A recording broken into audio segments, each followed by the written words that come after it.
nepārējošo izsalkumu sajūtu. Bet tagad es palūkšu Juri uzlikt man prezentāciju. Es esmu šodien, manuprāt, tāda ļoti svarīga tēma, no kuras cilvēki arī cenšas varbūt reizēm abstrahēties vai izvairīties. Tātad ir parazīti un arī šie parazīti, jeb patogēni mūsu organismā ietekmē arī mūsu aknu veselību. Protams, kad, teiksim, zem vārda parazīti nutricioloģijā mēs skatāmies tātad gan uz vīrusiem, gan uz baktērijām, gan uz helmintiem, jeb tārpiem. Tie var būt arī vienšūņi, ja, un arī tātad rauga sēnītes.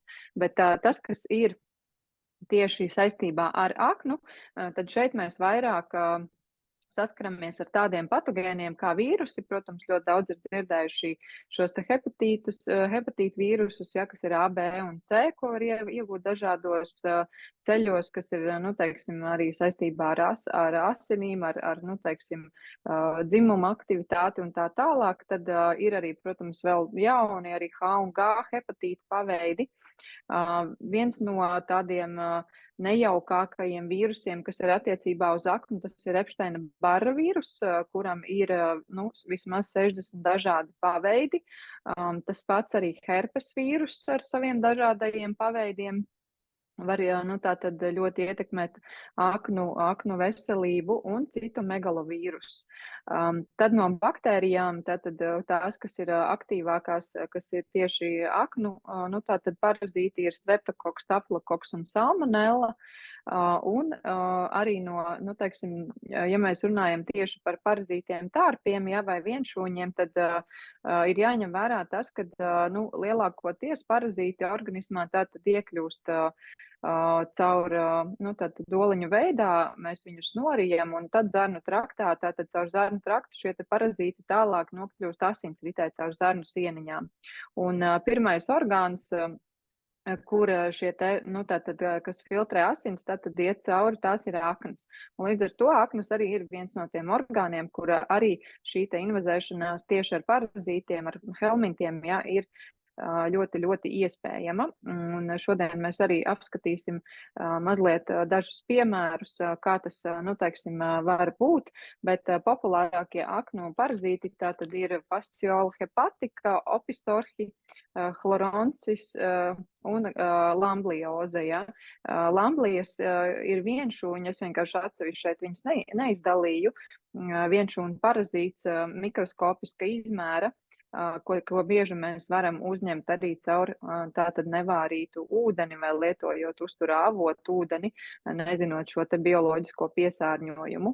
Un vislielākās problēmas aknām, kas var notikt būtībā saistībā ar parazitozi, ir tieši ehinokoki, kas ir parazīti, ko mēs varam iegūt no lielajiem, lieliem suņiem. Piemēram, aitu suņi un tā tālāk, ja. Un, diemžēl, šādas, invazēšanās ar ehinokokiem vienmēr beidzās ar aknu, operāciju, jo ir jāizgriež daļa no aknas tikai dēļ tā, ka ehinokoki veido šīs te, tādas jau perēkļus milzīgus, kur, tātad nav iespējams savādāk, tikt ar šiem parazītiem galā. Ir bijuši arī, pēdējo 5 gadu laikā es vairāk kārtīgi esmu redzējis arī tādus rakstus mēdījos par to, kad ir tātad, bijuši šādas te operācijas cilvēkiem jāveic, jo ir notikusi tāda, jau diezgan liela invazēšanās tieši ar ehinokoku. Lūk, iesim tālāk. Tātad, ja mēs runājam par tieši helmintu invazēšanos, tad šeit ir, parasti cilvēkiem jautājums, kur tad es varētu invazēties vai nē, es taču mazgāju rokas. Tātad, pirmkārt, tā ir nekvalitīvi apstrādāta pārtika, ja, tātad mēs nenomazgājam augļus, ogas, dārzeņus, salātus, ja, un bieži vien tāds izpaužās kā ogu ešana no dobes, kā nenomazgājam šīs salātu lapiņas, ko mēs savā siltumnīcā vai dārzā noplūcam. Ja. Manuprāt, katrs no mums ja, vai nu bērnībā, vai arī pagājušajā vasarā, es domāju, ir ēdis zemenes no dobes, ja, un es atceros, manā bērnībā mēs arī izrāvām burkānu ar visiem lakstiem, nobrauc ar biksēm un ēd iekšā. Tā kā, nu, tas viss ir pieredzēts, tas viss mums ir tāda norma, es domāju, ja katrs to zina, bet arī augsnē ir, protams, šie te parazītu oliņas var būt, un ir cevišķi, ja mājās vai tur sētā ir dzīvnieki, tad šie te parazītu oliņas, protams, pavasarī, kad mums nokūst sniegs, vējš pārnēsā pa visurieni, pa visu apkārtni, ja, un arī mēs viņus istabā šādā veidā ienesam. Tas, kas vēl šobrīd modē, mums ir tātad neapstrādāta gaļa un zivs, visādi tartari, suši, jālās zivis, lašmaizītes, ja. Un īstenībā var investēties ar parazītiem arī no kotletes, kurai ir vienkārši rozā viducis. Ja? Tātad, nu, lietojot dzīvnieku izcelsmes produktus, kuri nav apstrādāti kvalitatīvi, zivis neizcepot līdz galam, tad arī var investēties ļoti vienkārši.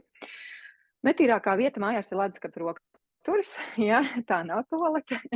Un, jā, tad rokas netīrās, jā, tas, ka jūs nomazgājat rokas, nenozīmē, ka to dara arī citi, jā, un tad protams, pārdevēji un, nu, teiksim, tirgus, veikals, jā, nauda, ēdināšanas darbinieki, jā, nu, tur, teiksim, to mēs nevaram, protams, nokontrolēt. Sabiedriskais transports, arī kukaiņi asinsūcēji pārnēsā tārpu oliņas, peldvietas, tātad saldūdens peldvietas, kur parazīti var tātad iekļūt, nu, pirmkārt jau nejauši norijot šo te saldūdeni, jā, kur mēs peldamies, tas ir visbiežākais variants, bet arī caur brūcēm un gļotādu. Jā, nevārīts ūdens, tātad dzerot nepārbaudītu ūdeni, nezinot šo te bioloģisko piesārņojumu, tātad mēs varam investēties arī kaut vai ar šiem te pašām lamblijām, ja. Un pēdējais pētījums, ko es vismaz redzēju par avotu ūdeni, ir tāds, ka lielākais piesārņojums avotu ūdeņos ir tieši no dzīvnieku fekālajām masām. Jā, tā kā varam tikai minēt, kas ir šajās fekālajās masās ir iekšā. Mājdzīvnieki, jā, mums ir suņi, kaķi, vēl visādi citi mājdzīvnieki. Es esmu redzējis, ka cilvēki restorānos ēd ar suni no vienas šķīvīša, ēd vienu saldējumu laiza, un tas izskatās priekš manis diezgan traumējoši, jo zinot šo te informāciju, ja, tad es nevaru īsti mierīgi uz to noskatīties, bet, nu, dzīve, protams, ir dzīve, un dzīvnieks ar savu elpu spēja izdalīt parazītu oliņas līdz pat 5 metru attālumam, ja, kaķis 3 metrus un suns apmēram 5 metru. Un, protams, ka dzīvnieks palva ir arī ar šīm te pašām oliņām, ja, un ja dzīvnieks mums ir gultā un guļ pie mums uz spilvena, tad arī mums ir jātārpo ne tikai dzīvnieki, bet arī pašiem ir regulāri jātārpojās. Nu, lūk, un pārtiks izstrādājumi, kuri tiek pārdoti uz ielām, nu, tātad šie te busiņi vai veikaliņi vai tirdziņi, ja, kur neapsektā veidā ir, nu, tātad šī te pārtika, ja, mums arī kuldīgā tirgu skatos arī tirgo zivis, ja, kur nav aiz stikla šīs te zivtiņas, bet ir pilnīgi atvērtā veidā, un tur cilvēki turpat stāv un klepo un šķauda, un turpat viss arī notiek, tā kā. Jā, šīs te bulciņas un vafelītes un saldējums, kas nav apklāti, tas arī ir, nu, tātad viens no iespējamiem investēšanās avotiem. Iesim tālāk, vēl nedaudz uz priekšu, jā. Un kur mēs vēl mazliet grēkojam, tātad tā ir gaļas, jālās gaļas un zivju griešana uz viena dēlīša ar sieru, dārzeņiem un citiem produktiem. Jā, ir jābūt mājās 2 dēlīšiem, tas ir profilaks viens no noteikumiem, tātad sadalīt, kur mēs griežam, nu, tātad ģēlu gaļu apstrādājam, ja, un kur mēs griežam un apstrādājam citus pārtikas produktus.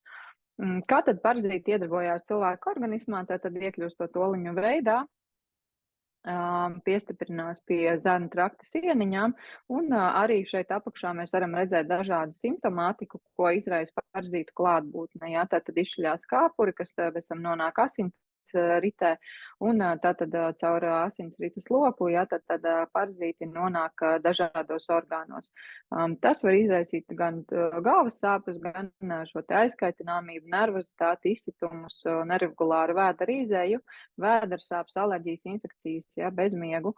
Un arī visi parazīti organismā, arī baktērijas, arī vīrusi ļoti, ļoti noslogo aknu ar šiem te saviem, nu tātad vielmaiņas gala produktiem, jeb toksīniem vai indēm, ja, tādā veidā noslogojot aknu, jo, piemēram, Epsteina Bara vīrus ir ļoti, nu teiksim, izdala ļoti spēcīgus neirotoksīnus un dermatoksīnus, kas tātad arī pēc tam var izpausties, ja, kā nervu sistēmas traucējumi vai kā ādas izsitumi, ja, dažādi un tā tālāk, ja, tā kā tas ir ļoti, ļoti, nu, teiksim, arī viens no organisma piesārņojuma veidiem, kā organisms tātad tiek noslogots ar šo te piesārņojumu, tas ir parazītu atstātās, nu, šīs te vielmaiņas gala produktu sekas. Iesim tālāk. Nu, lūk, te mums būs daži video. Es domāju, ka to ir svarīgi redzēt un saprast ar savām acīm, jo citādāk reizēm liekas, nu, lai viņa runā, jā, es tāpat turpināšu ēst visu to, ko es ēdu.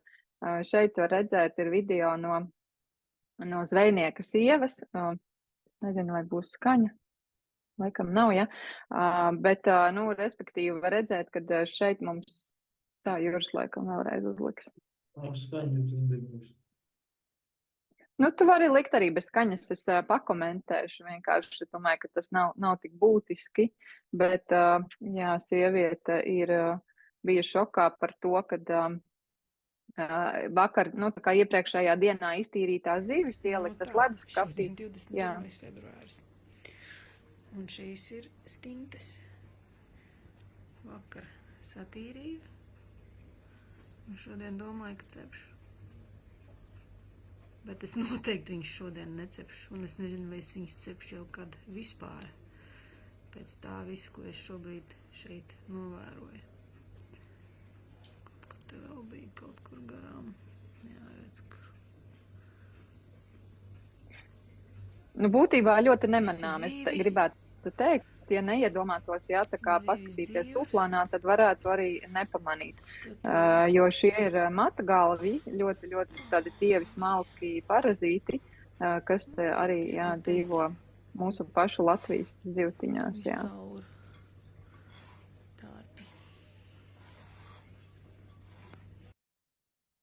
Tā kā arī tīrot zīvis un iegādājoties cepot, jā.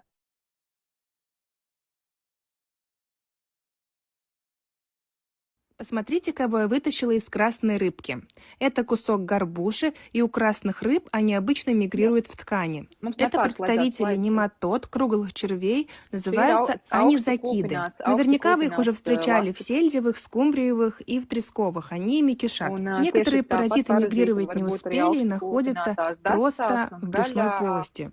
Этот спрятался за пленку, но, надеюсь, вам его видно. Вот я его потихонечку через раскопки достаю. Также их видно в таких покрасневших местах, где они вгрызались в ткани. Nu jā, tā kā tas, man liekas, arī tāds diezgan uzskatāmi. Nu, par parazītiem tā ir ļoti plaša tēma. Tā kā jau es teicu, tad, nu, zarnu trakts, aknas, jā, tas ir viens no tādiem iemīļotākajiem orgāni. Protams, līdz ar to, ja parazīti ir aknās, tad viņi ir, protams, arī žultspūslī, žultsceļos, jā, un turpat ir arī aizkuņģa dziedzeris, bet vispār parazīti, nu, var dzīvot pilnīgi visā cilvēku organismā, tajā skaitā arī acīs, smadzenēs un muskuļos, jā, un citur, tā kā tā ir tiešām tāda ļoti plaša tēma. Iesim uz priekšu, paskatīsimies, kā izskatās ehinokoka cista. Jā, tātad tas ir šis te parazīts, kurš ļoti, nu, tātad ir tikai operējams. Так она выглядит. Размеры бывают разные. Здесь размер около 2 сантиметров. Она была взята вместе с селезенкой. Nu, lūk, tā kā, nu, arī tāds Principā, ja aknās ir cista, tad ir, nu, teiksim, viens no variantiem, kas, teiksim, tam var būt par iemeslu, ka tas ir, jā, šis te arī, nu, parazītu perēklis, jā. Un šīs ir, nu, tātad šis te vienšūņa mikroparazīts lamblija, jeb lamblioze, ja, tad var izraisīt arī aknu vēzi, ja, tā kā parazīti aknās, tas ir diezgan nopietni, ja, tāpēc, un vispār visā organismā, tāpēc mēs par to arī, nu, tā kā, nav skati patīkami, bet, protams, kad par to ir jābūt zināšanām, jo būtībā nu, teiksim, medicīnā par to nerunā un arī, nu, analīzes taisa tikai tad, ja ir, nu, kaut kādi ļoti tādi simptomi, kur nevar vispār saprast, ja, kas tas tāds ir un kas ar cilvēku notiek. Nu, lūk, bet, nu, principā parazitārajām, nu, teiksim, attīrīšanām būtu jābūt regulārai profilaksei, tieši tāpat kā to dabā dara dzīvnieki, ja, rudenī un pavasarī viņi attārpojās. Nu, tā, iesim tālāk. Nu, lūk, jā, nu es arī stāstīju, kad, tad, jā, kā nonāk asinsritē šie te parazīti, un, jā, tad caur zarnu trakta sieniņām, tad ļoti vienkārši gan, nu, teiksim, pie šīm te kairinātajām zarnām, un ja mums nav pietiekoši arī šī te labā mikroflora, tad veidojās tādi tā kā caurumiņi, un caur šiem te caurumiņiem asinsritē tad nonāk gan parazīti, gan arī glutēna molekulas, kas var izsaukt dažādas alerģijas, ja, un tā tālāk. Iesim tālāk. Nu, lūk, tādas, nu, teiksim, dažas, nu, tādas populārākās parazītu klātbūtnes pazīmes, ja, tā tad ir cieta vēderizēja, varbūt, ja, tad aizcietējumi, kas var par iemeslu, kam var būt arī šī cēmju infekcija, kas bloķē žultsvadus un zarnu ceļus. Visbiežāk ir caurejas. Ja ir caureja, tad būtībā es teiktu, ka tas ir gan 100% parazītu klātbūtne, ja. Tā tad, nu, parazīti izdala, nu, tādas vielas, kas ir līdzīgas hormoniem, un kā rezultātā pastiprinās natrija chlorīda izdalīšanās, līdz ar to šī caureja veidojās. Nu, protams, vēders sāpes, gāzes, pūšanās, ja, kas, nu, parazīti izsauc šīs te zarnu sieniņu iekaisumus. Iesim tālāk. Jā, tātad vispār nervozitāte un viss, kas ir saistīts ar, nu, tātad nervozumu, aizkaitināmību, neiecietību, īpaši bērniem tas ir novērojams, ja pie parazītu klātbūtnes, ka bērns ir ļoti nemierīgs, naktī mostas, varbūt pat kliedz, ja murgi rādās, tad arī tas var būt saistīts ar parazitozi, sāpes locītavās muskuļos. Jā, tad var iekapsulēties locītavās muskuļu šķidrumā un, nu, tātad arī veidojās šie te locītavu muskuļu iekaisumi, kā mēs zinām, nutricioloģijā, tad locītavās mīl dzīvot arī baktērijas un sēnītes, kas apēd šo te locītavu šķidrumu, jo tas ir salds un garšīgs, jā, un parazītiem ļoti garšo viss, kas ir salds un garšīgs, tāpēc arī sāk veidoties šie te locītavu nodilumi, jo nav šis te locītavu šķidrums. Tāpat arī anēmija, ja, tad ir parazīts, piemēram, askarīti, kas diennaktī izdara 40 ml asins. Jā. Iesim tālāk. Un vēl ir tāda lieta, ka tie, kam ir, nu, tātad žultspūšļa, žultakmeņi, ja, vai kaut kas tāds konstatēts, tad arī īstenībā tas ir varbūt viens no variantiem, ka tas ir iekapsulēts parazīts bijis, nu, tātad organisma imūnā sistēma ir tik gudra, ka viņa šos te parazītus var arī neutralizēt, viņus iekapsulējot. Un tas ir, nu, tā kā medicīniski tas ir akmens, it kā, ja, bet tikpat, nu, teiksim, labi, tas var būt arī vienkārši organisma imūnās reakcijas rezultātā iekapsulēts parazīts, kā aizsargā, nu, teiksim, reakcija. Alerģijas, jā, parazīti karina zarnu gļotādes un dod iespēju asinīs iekļūt lielām nepārstrādātām molekulām, kas izraisa šīs te alerģiskās reakcijas. Nu, tāpēc būtībā pie alerģijām vienmēr mēs attīramies no parazītiem un atbalstam aknu, attīram aknu. Ādas problēmas, jā, tad nātrenes, izsituma, egzēms, papilomas, dermatīti, čūlas, jā, tad tas arī var būt saistīts ar parazītiem un arī iekaisuma perēkļi, jā, dažādās vietās. Iesim tālāk. Kaut kas tur vēl, man liekas, bija. Nu jā, pirmkārt, zobu griešana, jā, šī nervozitāte, bezmiega zobu griešana un iekalu tecēšana. Ja guļot tekas iekals, arī tas ir viena no pazīmēm, kad ir jāpievērš uzmanība vai nav notikusi invazēšanās. Un iesim tad tālāk. Jā, arī hronisks nogurums tajā skaitā un slikta imunitāte. Jā, tieši tā, ja mums ir tātad problēmas ar šiem te patogēniem, parazītiem, baktērijām, vīrusiem, tad imunitāte ir ļoti, ļoti zema, jo visu laiku ir nodarbināta ar šo te parazītu, tātad likvidāciju, cenšanos likvidēt viņus un līdz ar to nav vairs spēka cīnīties ar ienākošiem vīrusiem, ja, un citām bakterioloģiskām tādām saslimšanām.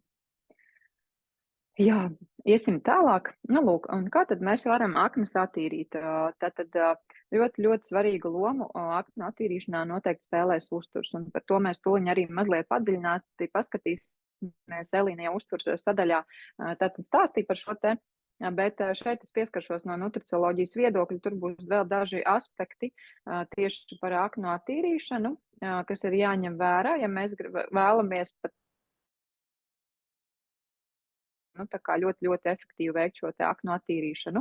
Un, protams, kad mēs varam ņemt palīgā organismu attīrošos augu ekstraktus un nutrientus, kas palīdz tātad tieši pie parazītu izvadīšanas, gan pie aknu atbalstīšanas, ja aknu attīrīšanās un aknu darbības uzlabošanas. Nu, lūk, iesim tālāk, šeit būs mazliet tātad par uzturu. Ja mēs vēlamies tātad veikt aknas attīrīšanu, tad par uzturu runājot, kādēļ ir jākoriģē uzturs, tātad svarīgāk noteiktos produktus, mēs pārstājam barot šos te patogēnus, kas dzīvo tātad aknās un citur organismā visticamāk arī, bet tātad ir ļoti svarīgi nebarot šos te patogēnus, nedot viņiem ēst. Jā, saprotat, tad, kad viņi būs badā, tad būtībā, teiksim, viņiem nav variantu vairs izdzīvot. Un no kā tad ir jāizvairās tieši, ja mēs runājam par aknu veselību, tad, protams, tas ir pievienotais cukurs, saldumi, našķi, no kā barojās, teiksim, lielākā daļa patogēni. Tāpat ir lamblija. Ja, kur, teiksim, visbiežāk sastopam cilvēkiem ir 12 pirkstu zarnāri, viņi ir invazējušies, gandrīz visi cilvēki, un pārtiek no cukura, tāpēc, ka tieši 12 pirkstu zarnā tātad šķeļās, cukuri, ja. Un līdz ar to tad arī ļoti milšas parazītes dzīvo tieši tur. Tāpat kā rauga sēnītes, kandida sēnītes, visas barojās arī no cukuriem. Tātad visi mākslīgie saldinātāji, mononatrija glutamāts īpaši tiek izcelts kā garš šis te pastiprinātais, tas ir E-viela E621, formaldehīds, ko mēs uzņemam dažādos veidos, gan tajā skaitā no kosmētikas, gan arī no, teiksim, pārtikas, tāpat arī konservanti. Olas, tātad olas ir vispār vīrusu un baktēriju viena no barības vielām, tātad, ko mēs uzņemam. Tur ir diezgan garš tas stāsts uz atpakaļ, teiksim, kādēļ tas tā ir. Tas ir saistīts ar laboratorijām un vīrusu baktēriju audzēšanu laboratorijās, kurās tātad šie te patogēni tiek baroti tieši ar obaltumu. Līdz ar to organismā nonākot olbaltums, tātad baro arī šos te Epsteina-Barra vīrusus, šīs te baktērijas dažādās, ja, un viņas to atpazīst kā savu barību.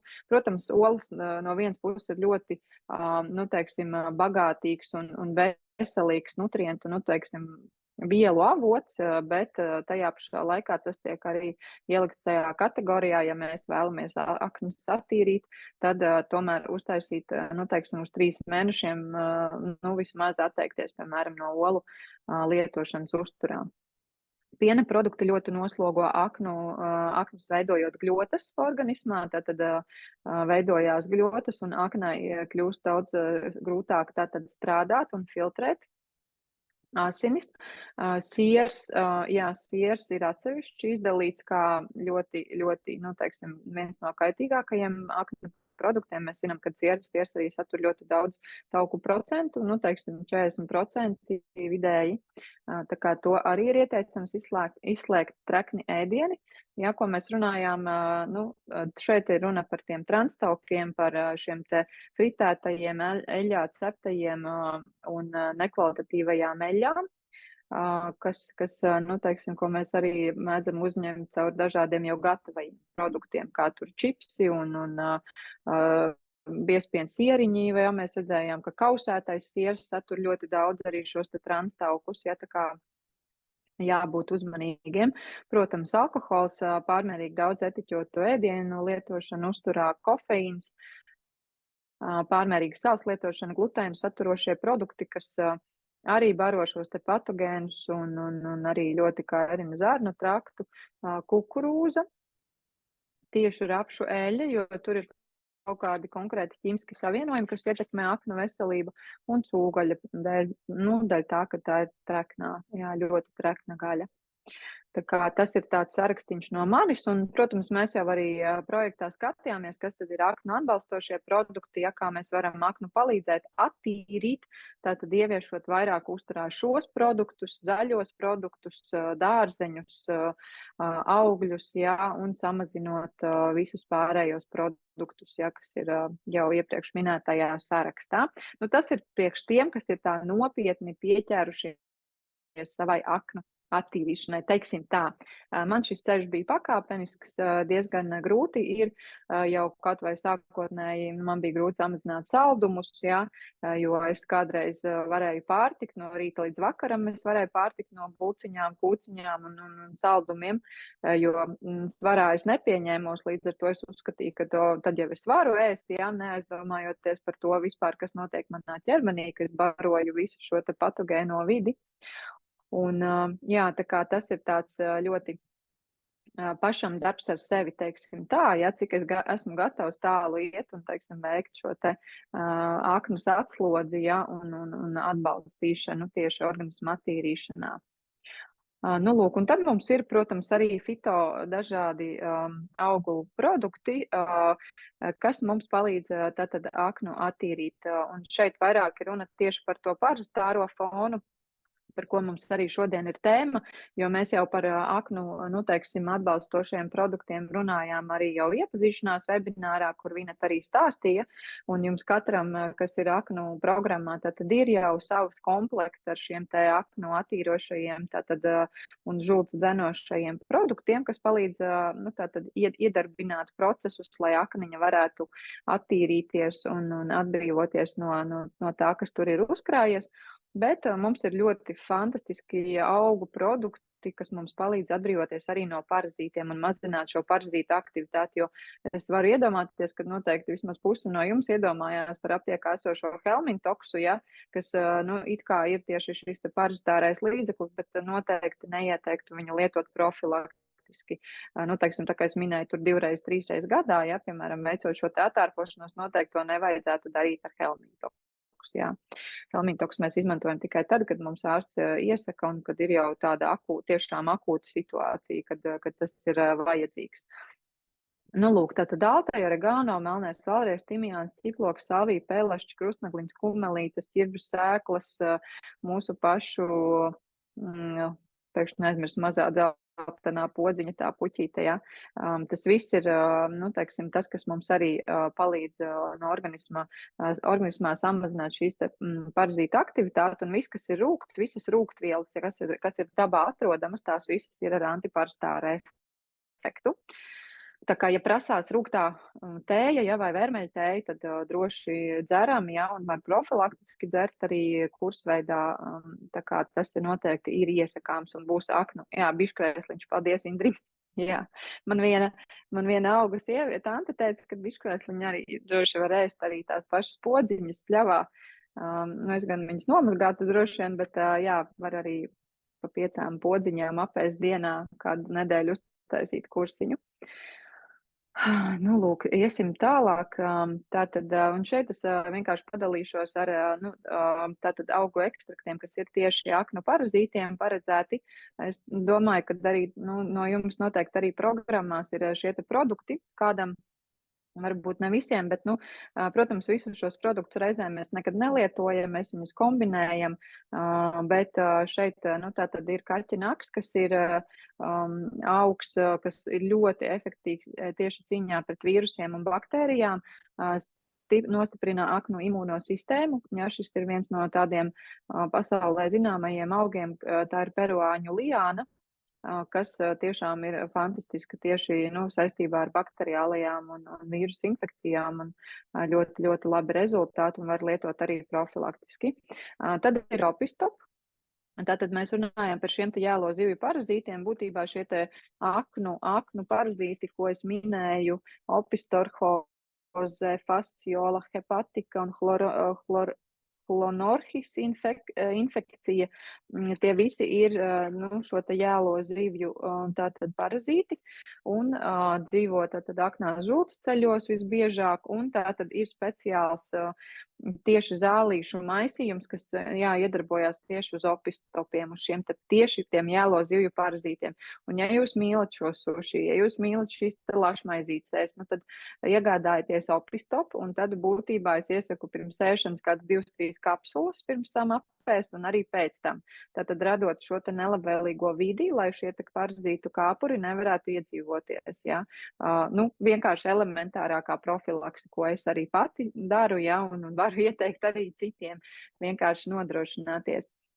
Protams, kad ļoti liela iespēja invazēties ar parazītiem ir arī ceļojot, īpaši uz siltajām zemēm, un arī šie te vīrusi ir ļoti aktīvi. Tad, kad mēs aizbraucam uz siltajām zemēm, tur ir pavisam citas baktērijas, citi vīrusi, un citi arī parazīti. Tāpēc es arī vienmēr ceļojot ņemu līdzi kādu no šiem produktiem, un vienmēr paralēli ceļojumam lietoju vismaz 2 kapsulas 2 reizes dienā, lai aizsargātos no šīs te invazēšanās.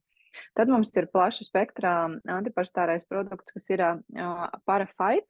Sastāvā ir 12 augu un zālīšu ekstrakti pret parazītiem, baktērijām un iedarbojas arī uz raugu organismiem, iedarbojas gan uz lielajiem parazītiem, gan uz mazajiem. Tiešām tāds ļoti, ļoti plašs spektra līdzeklis, un tur ir arī sastāvā šīs minētās arī zālītes, gan mūsu pašu zināmie ķiplociņi, biškrēsliņi, gan krustnagliņas, gan arī piparmētra un oregāno un tā tālāk, dažādi tie auga ekstrakti maisījums. Skudrukoka mīze arī iedarbojās ļoti efektīvi uz baktērijām, vīrusiem un paaugstina imunitāti, un arī tajā skaitā arī ļoti labi uz rauga organismiem iedarbojās. Un melnais valrieksts ir vispār arī viens no tādiem lielākajiem aknu draugiem, aknu atbalstošiem nutrientiem, kas iedarbojās tieši uz šiem te lambliozi, lamblijas, šie te vienšūņi un arī uz kandidas ģintas sēnīte, bet viņš ir arī tāds diezgan plaša spektra un palīdz atbrīvoties.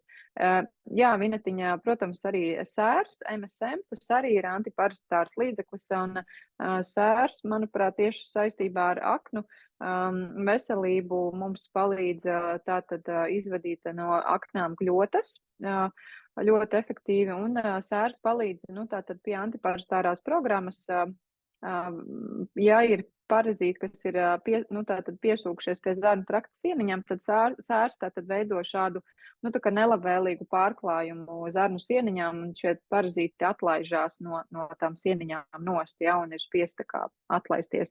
Un arī lietojot sēru antiparasitārās tīrīšanās laikā, mēs varam izvairīties no kaut kādām alerģiskām vai tādām negaidītām reakcijām.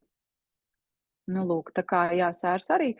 Un šeit mums ir tie, kas vairāk par šo tēmu interesējās un grib varbūt pēc akna programmas tā kārtīgāk veikt antiparastāro attīrīšanos, tad var arī izvēlēties jau gatavu šo komplekso pieeju parazītu attīrīšanai, kas ir vai nu 1 mēneša attīrīšanās komplekts Parašildu, vai nu arī 2 mēnešu programma, kur ir tātad jau tāds lielāks komplekss risinājums gan uz sēnītēm, gan uz parazītiem, gan baktērijām, tā kā viss kopā. Un paiesim uz priekšu. Mums ir arī, vienkārši ļoti brīnišķīgi rezultāti cilvēkiem tieši, kas ir tādi vizuāli uzskatāmi, jo mēs zinām, ka īstenībā visas ādas problēmas, lai kādas tās arī nebūtu, ir saistītas tieši ar aknu veselību, un šeit arī var redzēt, ka pēc 90 dienu programmas, gan pēc veiktas antiparastārās tīrīšanās, gan pēc dziļās attīrīšanās, ļoti uzlabojās šis stāvoklis, un arī šīs dziļās tādas cietās pumpas zemādas, tad ir ļoti, ļoti mazinājušās un uzlabojies ādas stāvoklis. Tad nākamais rezultāts ir mana ļoti tiešām mīļa kliente, kura 8 gadus dzīvoja ar seju, kā mēs redzam, kreisajā sānā. Tur apakšā bija gan bakteriālais, gan parastārais fons, diezgan liels zarnu traktā. Un 1 gada laikā ir šis rezultāts labajā pusē. Tika izietas 3 antiparastārās programmas, 3 reizes tīrīts zarnu trakts ar dziļu attīrīšanos, un galu galā vakar mēs vēl satikāmies, viņi bija bez kosmētikas, un joprojām viss ir kārtībā, tāpēc pirms ķerties varbūt un pie smērēm un izstaigāt visus iespējamos dermatologu kabinetus, tad arī der tomēr paskatīties, kas notiek organismu iekšpusē, kas notiek ar manu zarnu traktu, kas notiek ar aknām, un to var arī risināt citādākā veidā, vienkārši attīrot organismu. Un tur bija vēl kaut kas, tur vēl bija arī šīs te alerģiskās čūlas, arī ļoti, tā tad ir labi rezultāti. Lūk, tā kā tas tāds neliels ieskats par parazītiem, Tēma, protams, kā jau es teicu, varbūt nav visai patīkama, bet ļoti, ļoti vērtīgi ir zināt šo informāciju un zināt, ko iesākt, ja mēs sajūtam šos te simptomus, un tātad arī pievērst uzmanību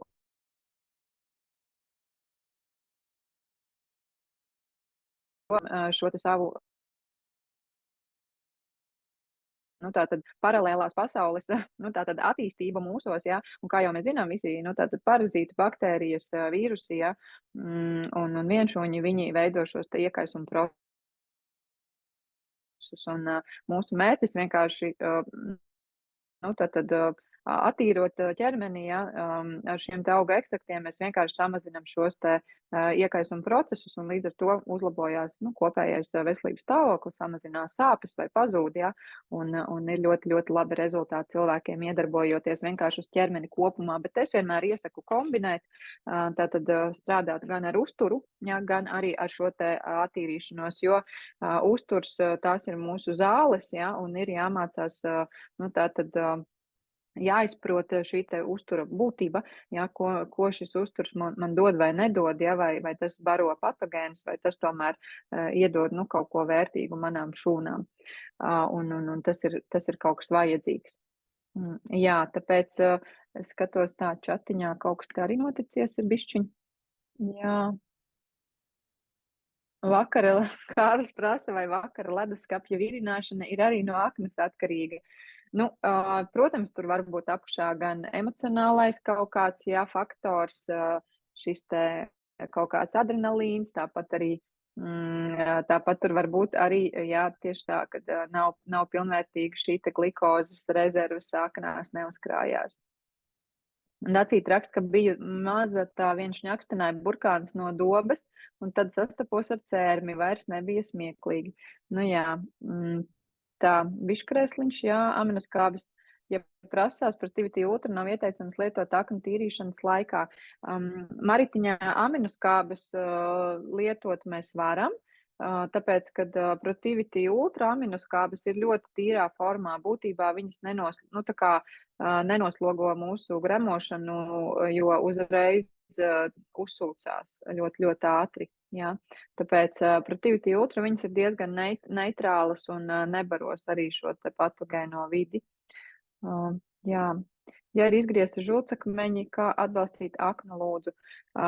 Parasti žultsakmeņus izņem ar visu žultspūsli, jā, un aknu mēs varam atbalstīt tieši tāpat, lietojot šos te žults dzenošos augu ekstraktus, kā lecitīns, kā kurkuma, kā kurkumīns, kā diždets sakne vai burdo krūts, ja, kas mums ķiplociņš, ja, kas ir šie žults dzinēji, jo būtībā tad, kad nav žultspūsls, tad žults zarnās iztek diezgan nekontrolēti, un tas nozīmē to, ka šī te tauku pārstrāde, ko mēs uzņemam ar ēdienu, var būt diezgan nekvalitatīva, un līdz ar to vienkārši mēs varam iedzīvoties liekajā svarā, tāpēc uz katrā ēdienreizē, piemēram, uzēdot vai nu īsto ķiplociņu, vai nu ķiploka kapsuliņu, vai lecitīnu iedzerot, ja, mums tad tiks aktivizēta šī žults izdale tieši uz ēdienreizi. Ja? Un tādā veidā mēs kaut kādā mērā varam nedaudz aizstāt šī žultspūšļa funkciju, jo žultspūšļa funkcija bija žulti uzkrāt un izmest uz ēšanu. Ja, kad mēs ēdam, tad tiek atverās žultspūslis un izplūst zarnās šī žults, lai sašķeltu taukus. Lūk, tā kā mēs mazliet varam ar žults dzenošiem preparātiem palīdzēt žultī izdalīties konkrētā laikā, ja? Tā kā, kaut kur, nezinu, minūtes 15 pirms ēšanas var šos žults dzinējus lietot, un tad attiecīgi arī žults nostrādās uz to ēšanu. Jā, tas ir tas, ko es varu ieteikt, un tas arī būs lielisks atbalsts aknai, jo žults arī attīra mums aknu, jā, tieši tā. Jo īstenībā mūsdienās ļoti daudziem cilvēkiem problēmas ar šo te stagnējošo žulti, kad žults ir sabiezējusi, tad mēs nedzeram ūdeni. Ja mēs nedzeram ūdeni, tad žultī nav uz kā bāzes izstrādāties, ja, un tad žults sāk stagnēt. Un, kā jau es arī rakstīju čatiņā, tad mēs varam pavērot vienkārši savu vēdera izeju, lai mēs redzētu, vai mums ēdienu pārstrādē piedalās žults. Ja, ja mums ir gaišas fekālijas, tad žults ēdienu pārstrādē visticamāk nav piedalījusies. Ja, fekālijām jābūt ir tumšā krāsā, ne melnā, ja, jo tur tas jau ir asiņu piejaukums, bet tumšākā krāsā, ja viņas ir gaišas, tad žults nav piedalījusies pārstrādē. Un tad ir arī ieteicams vai nu pirms ēšanas arī pieliekties un zem labajām ribām vienkārši pamasēt ar roku, ja, palikt apakšā roku, vienkārši zem ribu loka pieliecoties un mazliet tā kā pamasēt, lai aktivizētu, ja, to žultspūsli, vai arī tad, jā, šos žultdzinējus arī palietot.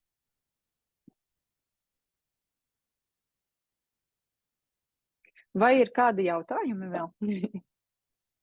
Varbūt kāds grib pakomentēt vai varbūt parunāt, jā, ar balsi pieslēgties vai ar video.